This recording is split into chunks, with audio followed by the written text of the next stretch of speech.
जो पिता अपने बच्चों के साथ भेदभाव करता है, समान दृष्टि से व्यवहार नहीं करता है, उसके विषय में श्रीमद् भागवत महापुराण में अक्रूर जी धृतराष्ट्र को क्या कहते हैं, क्या समझाते हैं। नैतत् भवति ते युक्तम धृतराष्ट्र महीपते यत् पुत्रेषु च पांडूनां पुत्रेषु च विषमं मनः।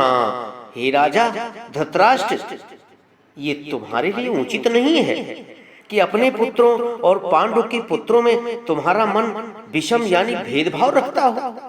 ऐसा गलत है। समः सर्वेषु भूतेषु तिष्ठन्तं परमेश्वरं द्रष्टुम नार्हसि राजेंद्र पक्षपातेन चक्षुषा।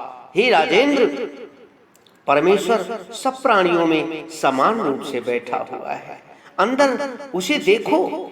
तुम्हें पक्षपात की आंख से नहीं देखना चाहिए। गुणिनाम चैव पांडूनाम द्वेषम करोषि भारत आत्मजस्य ही मोहेन दुर्योधन कृतेन च। हे भारत, पांडव तो गुणवान है, पर तुम सिर्फ अपने बेटे दुर्योधन के मोह के कारण उनसे द्वेष करते हो।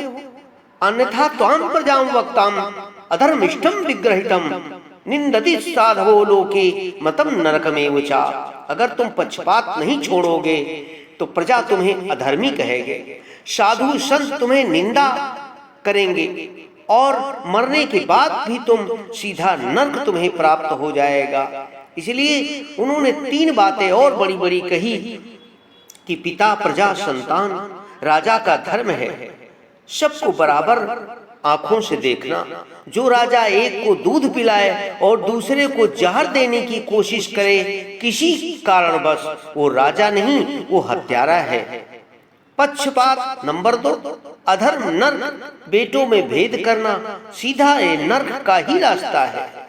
भागवत में 5वें स्कंद में 26वें अध्याय में लिखा हुआ है कि वैतरणी और अंधता मिश्र नरक में वर्णन आता है, उसे वो प्राप्त होता है। तीसरा है काल प्रबल है। अक्रूर जी कहते हैं काला क्रीडति ऐभिरी बलवान ईश्वराश्रय। भगवान का काल बहुत बलवान है, वो सबका खेल कर देता है। दुर्योधन का मोह तुझे ले डूबेगा, इसलिए तू ऐसा मत कर, ये तुझे करना बहुत गलत है। विदुर और अक्रूर दोनों एक ही पक्ष में थे, दोनों धर्म के साथ थे, दोनों धृतराष्ट्र को समझाते थे। विदुर जी तो खुद धृतराष्ट्र के सबसे बड़े हितैषी और मंत्री थे। पहले विदुर जी समझाते रहे। महाभारत और भागवत दोनों में आता है कि विदुर जी ने धृतराष्ट्र को 100 बार समझाया।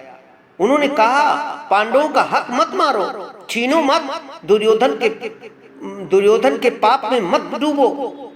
पर धृतराष्ट्र मोह में अंधे थे, माने नहीं। फिर अक्रूर जी को भेजा गया।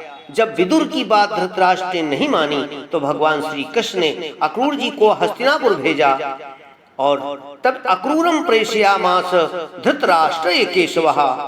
अर्थात श्री कृष्ण ने अक्रूर को धृतराष्ट्र के पास भेजा और तब बात दोहराई, और बात दोहराने पर फिर आगे बढ़ाया, लेकिन फिर भी उनकी समझ में नहीं आया। अगर घर में भी ऐसा भेदभाव विदुर जैसा होगा तो कोई चाचा, ताऊ, बड़ा बुजुर्ग पिता को समझाता होगा, बड़े के साथ अन्याय मत करो, छोटे के साथ अन्याय मत करो, स्वार्थ मत करो। पर जब घर का आदमी न माने तो बाहर से अक्रूर जैसा कोई आता है और पंच रिश्तेदार, वकील आदि नाना प्रकार के लेकर के और वो खेल को खत्म कर देता है।